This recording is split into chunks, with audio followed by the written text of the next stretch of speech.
Hello guys, हाम्रो घरमा श्राद्ध छ आज अनि हामी सबैजना मिलेर यहाँ रोटी बनाउने कहिले के गर्ने गरिरहेका छौँ।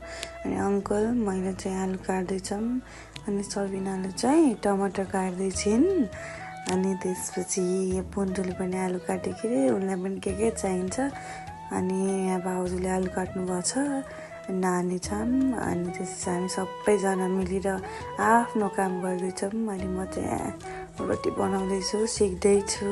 हातले चाहिँ खासै आउँदैन मलाई। अनि यता सीताले बनाउँदैछिन् अनि हामी दुईजना यस्तो राम्रो रोटी बनायौँ।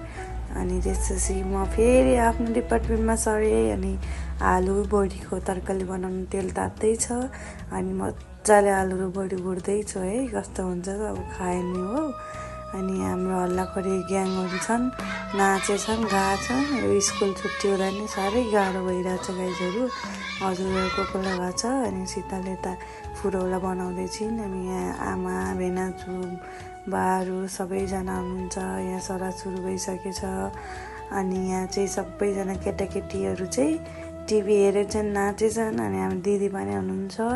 अनि यहाँ सबिना चाहिँ भान्से हुन्, उनले अचार दिँदैछिन् हामीले सीतालाई। अनि यता हाम्रो आन्टीले चाहिँ चामल भिजाउँदैछु भन्दै हुनुहुन्छ। अनि यहाँ ठुली आमाले चाहिँ फुरौलाको डिपार्टमेन्टमा हुनुहुन्छ।